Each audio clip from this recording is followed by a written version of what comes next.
Hello beautiful soul! Welcome back to my channel. This is my channel from Japan.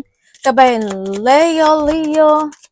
Ay, namatay yung iPad natin. Tingnan natin ang iyong second week o first week. May 3 to 9. This week, your weekly reading. General reading tayo, Leo. Maraming salamat sa inyong mga suporta, sa mga nag-hype ng video ko, sa mga nag-like, sa mga subscriber ko, sa mga bagong subscriber ko, sa mga bagong pasok. Siyempre, maraming salamat po. General reading tayo, ha? Uy. Tingnan natin ang iyo. Salamat din pala sa mga nagpa-personal reading. Tingnan natin angel numbers mo. Kung gusto niyo na personal reading at energy niyo lang talaga ang gusto niyo makuha natin, all the details is in description below. Pakicheck na lang. General reading tayo, ha? Ulitin ko ulit. Meron kang 29, 4, 5, 18, 29, and 11.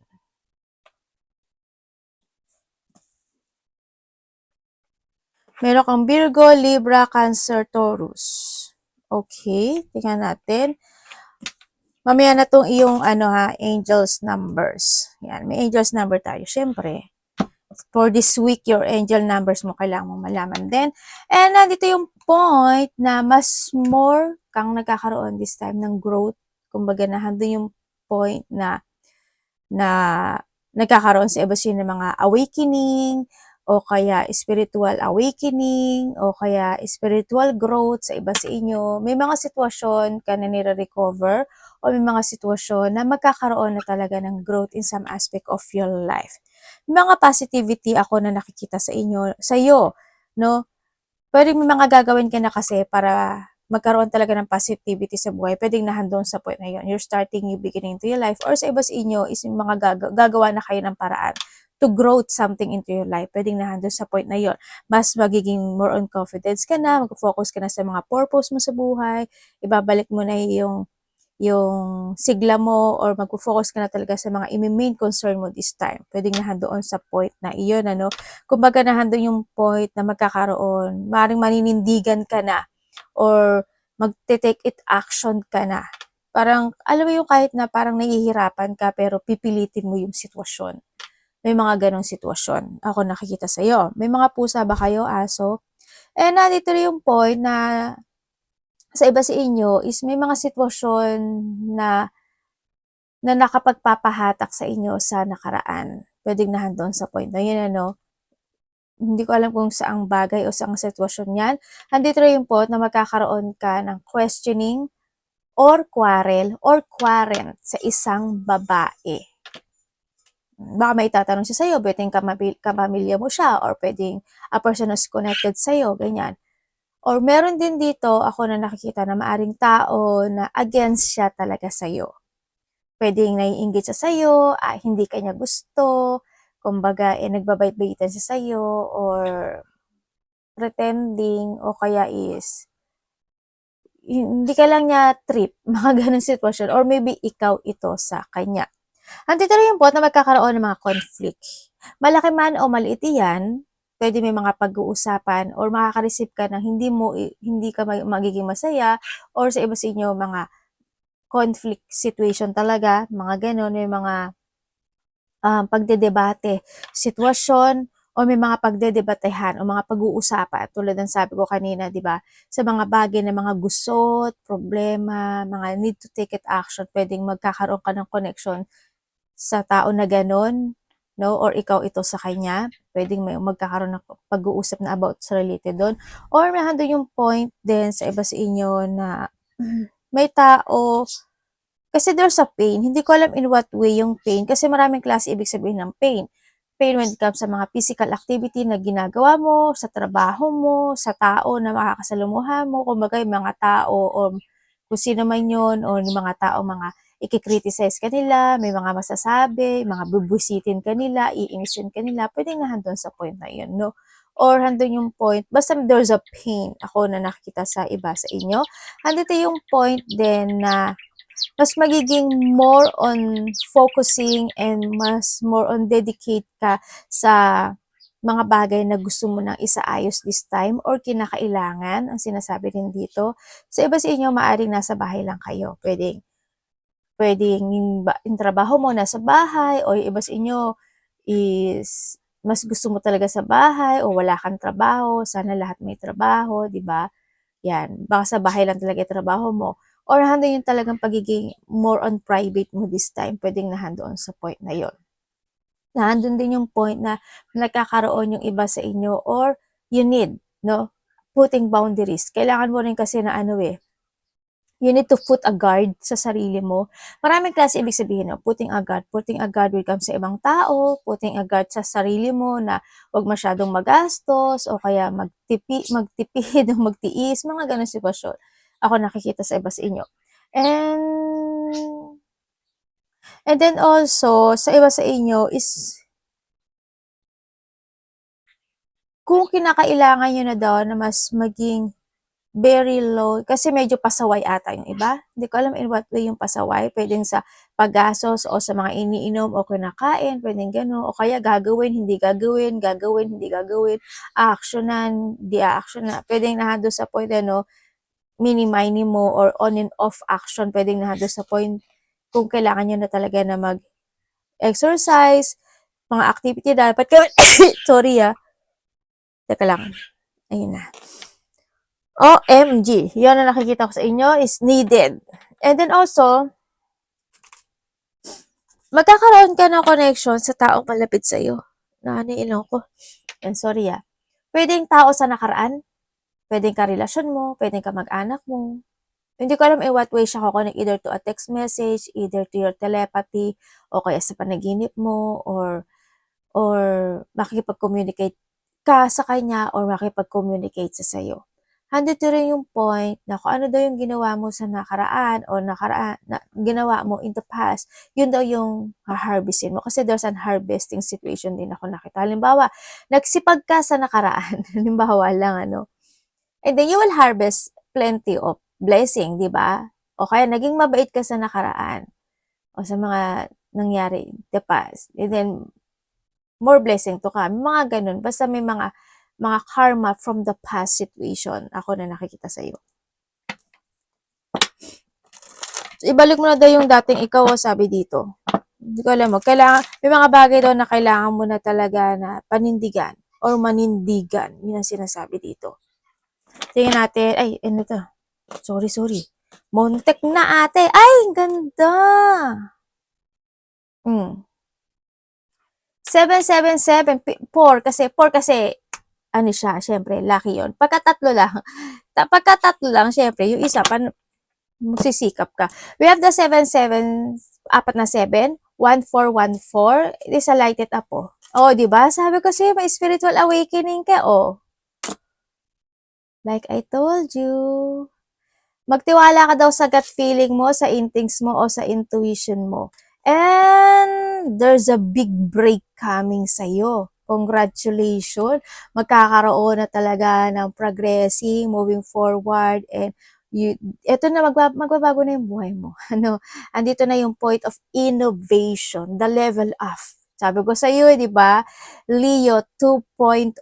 Ito na, Congrats! O, di ba? And sabi ko sa'yo, mas magkakaroon ka ng awakening or more on spiritual awakening situation. Ako nakikita sa'yo. Also, is the new beginning happen into your life. Magkakaroon ng mga development, healing, at itatama ka or i-alignment ka ni universe sa sitwasyon mo. Kumbaga, magkakaroon ka na ng alignment sa buhay mo, no? And there's a lighting up situation. Mas magiging maganda magiging mood swing ka ngayon. Handi yung magkakaroon siguro ng mga union or may mga constructive outlook situation, mas makikita mo kung ano yung mga bagay na mafokusan mo, kung ano yung mga bagay o sitwasyon na gusto mo, yung dinidesire mo, you're doing your hobbies this time. Talagang handun yung point na may mga opportunities at may mga bagong kakilala na darating sa buhay mo. Ang sinasabi rin dito, there's a good vibes at may mga biglaang biglaang magaganap o mangyayari na changes when it comes sa'yo. Kung bad yun, hindi. It's a good changes happen into your life this time. Kasi the 1 for 1 is 5, plus 5 is the 10, is the completion. The beginning and the construction and the beginning and the construction, di ba? 5 and 5 is the completion. Kung may sabihin is pagbabago na ng buhay. Congratulations, no? And handito tayo, change of perspective, reflection, inner strength, and a wisdom enlightenment. Yan. 7 kasi is your knowledge. No, handun yung point na sabi ko, di ba, kailangan mo ring manindigan this time at magkaroon ka ng reflections sa nakaraan mo sa buhay. Kung ano mga bagay na dapat mo ng panindigan, i-change, actionan, fokusan, itama, mga ganon, no? It comes to 7, 7 kasi also the 14. Ang galing naman ito. O, di ba, pero 7, 7, 7, 7. Tama, di ba? 7 is a 14? Tama ba? 7, 8, 9, 10, 11, 12, 13, 14. Kala ko mali ako eh. Kasi parang nadidinig ko, parang may nag-iisip eh. Parang nag-aano sa lalaro sa intuition ko, may nag-iisip na, talaga ba ate? Kagano sa akin. Napabilang tuloy ako. Yan. 14, 14 no? O, di ba? Ang dami mong 14. Ang dami mong ano. Ibig sabihin, 8 yung 7 mo. O, 8 yung 7 mo. Tapos, 41414 yan. Uy, baka ito yung lucky number mo o nakakita ka ng mga repeating numbers. This is your weekly angel's number, the 777. Also, yan o, connected din yan sa 77. Oh, diba? San ka? This maraming opportunity na darating sa'yo this time.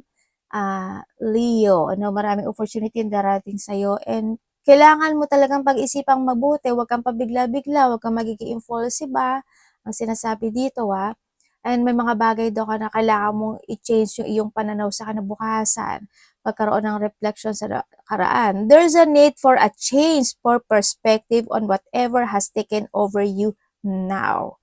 Magbabago, a changes is coming talaga. Isa, freshing start fresh.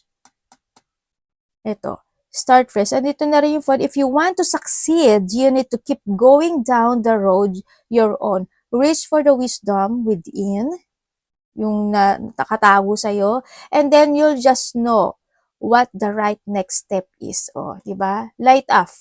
Sabi ko sa'yo and spiritual awakening, magkakaroon ka talaga ng awakening sa lahat ng aspeto ng buhay mo this time. Congrats! Ayan kasi there's a growth. There's a rainbow after the rain. Yan, magkakaroon kayo ng mga union, getting together, mga ganyan. Energy ni Leo this week. May 3 to May 9, 2026 pa siya. Ay, isa lang pala. Bakit pa nang dami? Uy, Galileo, Magician.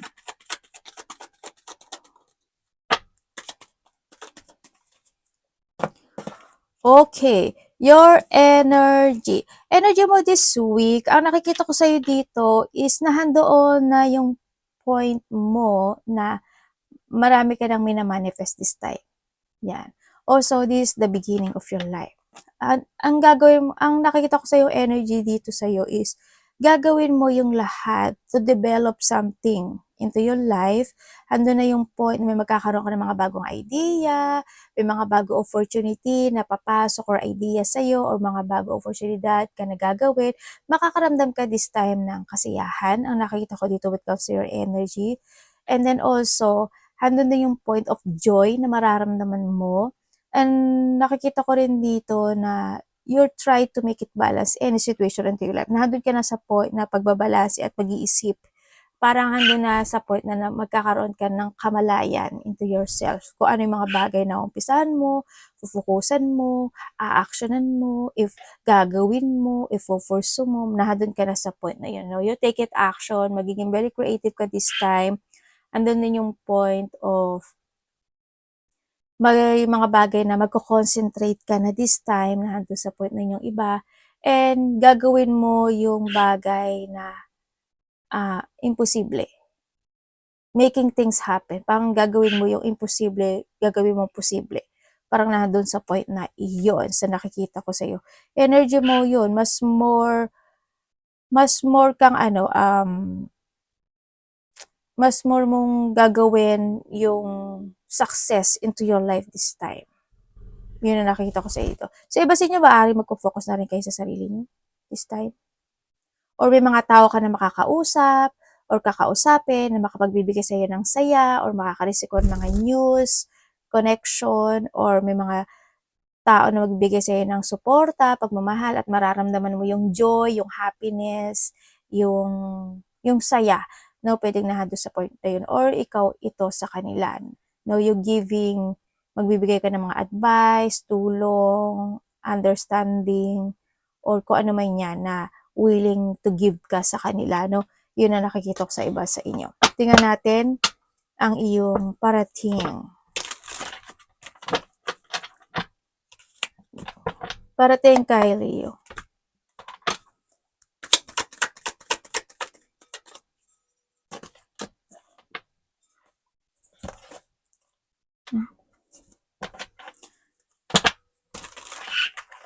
Bibigyan ko ni Leo. Gogo. Ista. Parating po kay Leo.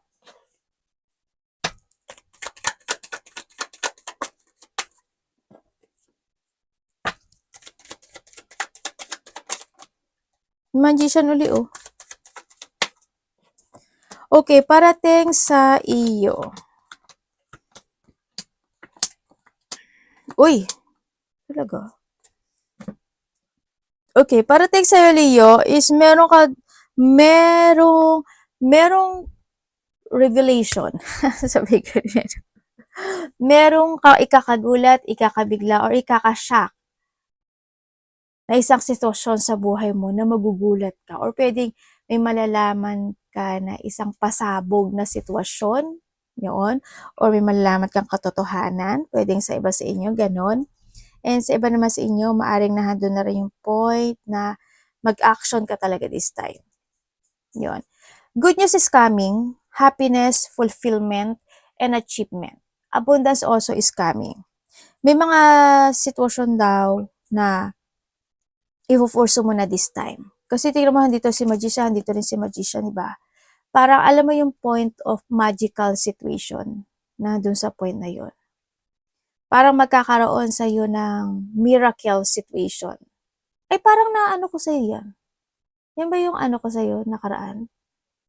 Parang title. Parang there's a miracle situation ako nakikita sa iba sa inyo. And then also, ang parating sa iyo, ang dami mong cups, oh. Meron ka daw pangarap na matutupad. Tama ha, meron tayong cups dito. We have the 8 and we have the Ace of Cups. Diba? Equivalence of 10. Oh, there's a conflation situation. Ako na nakikita sa iyo, ang sinasabi dito, may mga merong positivity and meron din na success and reward coming. Pagbabago na magaganap sa maraming oportunidad ang darating sa buhay mo. Ang sabi dito, yung iba sa inyo is tataha ka na daw ng direksyon sa buhay. Siguro nga i-align mo na yung sarili mo. O kaya may mga bagay ka na itatry this time. Yung iba sa inyo ganun. Iba sa inyo there's a traveling situation, malayo man yan o malapit. Sa nakita ko dito, andito yung point din, may-ari din na mas ipapalawakin mo yung iyong yung iyong sakop, yung iyong may mga bagay kasi na i-discover or mahandun yung point na may mga idea ka na i-pursue o kaya naman mga bagong trabaho o kaya may trabaho ka na, may gagawin ka pa, meron ka ng strategy na una, mag-strategy 2 ka pa, mga ganun. Yung nakikita ko sa iba sa inyo. Sa iba naman sa inyo is may mga bagong tao kang makikilala sa buhay o may mga kakaroon ka ng mga bagong connection, no? And yung iba naman, may mga time daw na makakaramdam ka ng masakit minsan yung ulo mo, yung paa mo, masakit yung mga kalamnan mo, buto-buto mo, mga ganyan sitwasyon. Baka iba sa inyo maging busy kayo. No? Either busy kayo sa pag-iisip mentally or sa iba dito is physically. Yeah, may mga i-evaluate daw kayo or meron kayong mga multitask o mga multiple priorities na gagawin this time. Ang hindi ko lang maintindihan kasi iba dito, para may hinihintay ata kayo. May paghihintay ako na nakikita sa iba sa inyo. Magpo-put effort ka daw sa mga bagay na i-move forward mo this time. Mas magpo-focus ka na tulad ng sabi ko kanina, pagbabalik ng yung strength, may mga bagay na pagpapasyahan ka na at nandun din yung point of magkakaroon ka ng mga controlling to yourself situation. May mga ganong sitwasyon. Siguro halimbawa kung magastos ka, magkokontrol ka na this time, magpipigil ka na this time, pwedeng nahandle sa point na yun. Mga ganong sitwasyon ako na nakikita na parating sa iyo. Positivities, there's a breakthrough. Tulad ng sabi ko kanina, innovation is coming, or may mga bagong project, opportunity na magaganap o mangyayari sa buhay mo. Alam mo, may taon, ang daming tao, hindi ko alam in what way, but maraming tao, pwede mapag-uusapan ka, o kaya naman is may mga sitwasyon na kokonek ka sa mataong lugar, o may mga taong kokonek sa'yo. Kasi maraming tao ako nakikita. Pwede rin na may tao na yung trabaho mo is connected ka talaga sa mataong lugar, o may mga tao na konektado ka sa kanila talaga, o kaya naman nagsisilbi ka sa simbahan, or mga caregiver, doctor, nurse, teacher, alliance, servitude, magaling ka talaga na magpayo, nagsisilbi sa simbahan, or mga bagay na gano'n na connected sa mga gano'n, o mga baka influencer ka, networking, mga ganyan. Uy, ingatan nyo yung yung pera nyo. Kung talagang need to change, baguhin nyo. Pero tingnan natin yung pera mo. Dapat iwasan ni Leo. Makaka-receive ka daw ng payo, or ikaw ang magbibigay ng payo.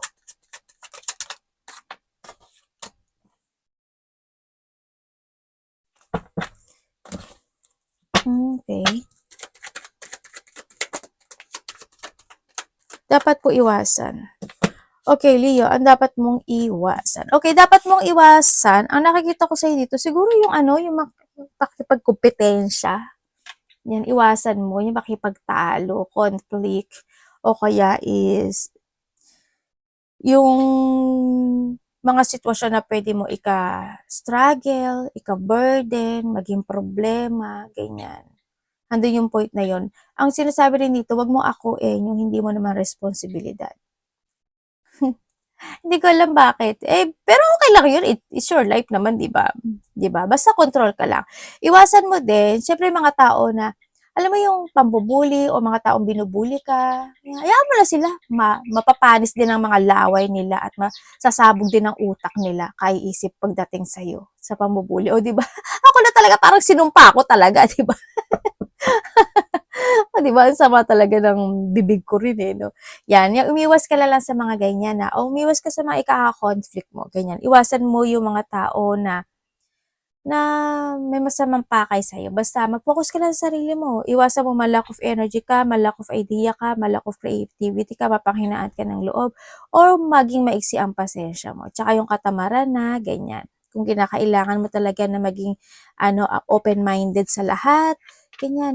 Baka may pinagdadaanan lang sila, kaya sila ganun sa'yo, nagiging bitter, inggit, diba? Malay mo, diba? Baka ayaw mo nun, diba? Sikat ka, ikaw yung pinufurso nila, di ba? Hindi nila nakikita yung sarili nila. Yung mga ganun sitwasyon, iwas ka na lang sa kanila. Wasting time. Oh my God. Yan, basta yung sarili mo, yan, mag-focus ka sa ambisyon mo sa buhay, Leo, sinasabi ko sa'yo. Kung kailangan mo talagang mag-action, kung kailangan, you need to jump to your passion, do it. No, kung alam mo, ikakaganda mo yon, ikakaganda ng buhay mo, gawin mo. Mag-focus ka rin sa sarili mo. No? Kung medyo kailangan na talagang mag-diet, walking, or kailangan ng mas more maging powerful, gawin mo. Your money. Ay, love pala. Universe love po ni ni Leo.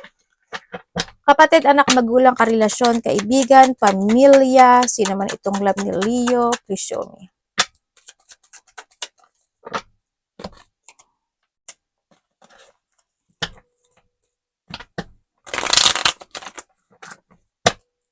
Love po ni Leo. Ayun.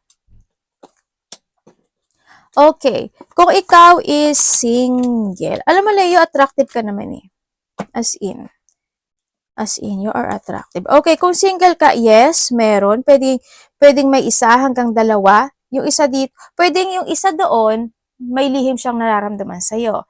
Or maybe yung dalawa doon nakakausap mo na, or yung tatlo sila maybe nakausap mo na sila. Sa iba naman dito is either tatlo ito or dalawa eh. Sa iba dito dalawa to. Pero sa iba, same sex kayo? Iba dito same sex kayo, no? Hindi na nakita ko dito. Well, wala namang issue doon. As long as nagmamahalan kayo, no? Yun ang nakikita ko dito. And then, yun nga, isa ay dalawa or tatlo. O yung isa, nililihim niya lang talaga yung feelings niya sa'yo or ikaw sa kanya, yun. Meron ako nakikita dito. Sa iba sa inyo is, kilala mo na siya, no? Ako nakikita dito. Or yung sa iba sa inyo is, makikilala niyo to sa isang event. Event, celebration, o may parties. Parang may mga ganun. Doon mo siya makikilala. Kung kayo naman is nagkahiwalay nitong tao na ito. Kung kayo is nagkahiwalay nitong tao na ito, is nandun yung point na nasa isip ka pa rin naman niya. No? Sa nakikita ko dito. Handun yung point na gusto pa rin naman niya ng getting together. Pwedeng itong tao na to, nagkakaroon kasi siya ng kamalayan o nagkakaroon siya ng thinking about sa'yo na gusto kanya kausapin, gusto niya ng getting together. Ang problema lang sa kanya kasi, ditong tao na to, parang nandun sa point na natatakot siyang ma-reject. Kaya ang nangyayari sa kanya, nagiging on and off yung action niya. Yun na nakita ko. Pero gusto niya ng communication and getting together pagdating sa iyo. Yun na nakikita ko dito, no? Kung kayo naman is may third-party relationship. Yes, meron pong third-party relationship. So, nakikita ko dito. Yun. Ang nakikita ko dito is secretly ata ito, ano? I think kilala mo to. Kilala nyo to. Kilala nyo to eh, no? Kilala mo to. Sa iba dito, maaring itong tao na to, nakilala niya either sa trabaho, sa kasama niya sa trabaho, o sa isang event. O may mga pinuntahan na mataong lugar, parang doon niya nakilala. Hindi ko alam kung ano yung sitwasyon na yun. Pwede rin na nakakabanding nyo na rin ito. Basta kilala mo to, yung iba sa inyo, may third party. And then, kung may third party, wala tayong magagawa dyan. Diba? Nandun ka na lang sa point na silently ka, no? Yan. Malihim din kasi yung isa sa inyo. Alam mo yun? Masyadong malihim. Ang nakita ko dito. Yung isa sa inyo, ayon lang din ng ayon. O, nagkakaroon ng dissatisfaction. Pero, nasa iyo yun. Ako nakikita. Baka this week, magkakaroon kayo ng mga open communication o mag-open up kayo sa isa't isa. Or ikaw mag-open up sa kanya or siya mag-open up sa sayo. Maaaring magkakaroon kayo ng communication na hindi ka matutuwa. O kaya naman, pwede rin na may stuck yung feelings mo or nahandun yung point na naghihintay ka na lang din ng sign. Pwede nandun sa point na yun, so may mga third party, no? Kung kayo naman is walang third-party relationship, you give your effort and hard work pagdating sa relationship na to. Nagiging open naman kayo sa isa't isa, nagkakaroon ng pagtutulungan. Kung titingnan ko nga dito, same energy kayo. The king and the queen, no? Sa iba sa inyo. Ang nakikita ko dito, ibig sabihin, soulmate mo to. May soul connection kayo nito, no? Ang nakikita ko dito. May babae lang ako nakikita dito. Hindi ko alam sino yung babae. Kapamilya ba to?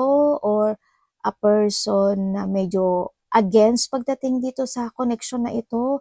Or kasi hindi daw siya masaya.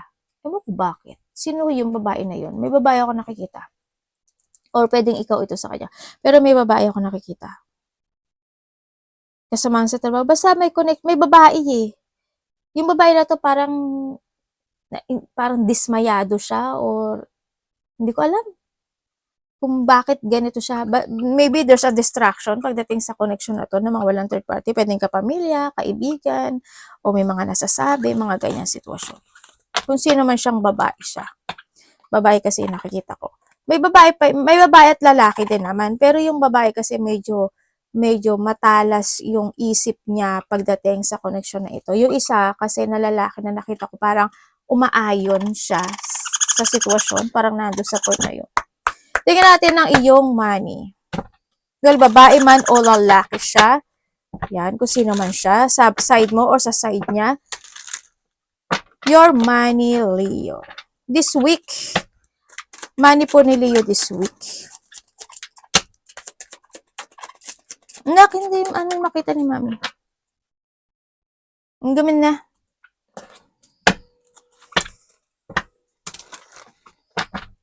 Money po ni Leo this week.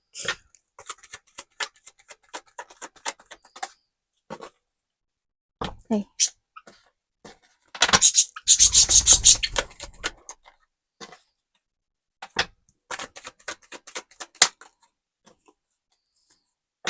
Okay.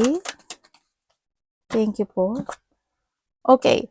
Okay, when it comes sa iyong money this week, ang nakikita ko sa iyo dito, Leo, is mas more ka daw magiging aware this time this week sa'yo sa pag-handle ng iyong kaperahan. Yun ang nakikita ko ha, dito. Na andun na yung point na mas magiging more on patient ka. Ibig sabihin, mas magkakaroon ka ng pag-iisip this time or pag-a-analyze kung tama itong bibiling ko, kailangan ko ba talaga to, alin ba, ito ba talaga, needs ko ba talaga to.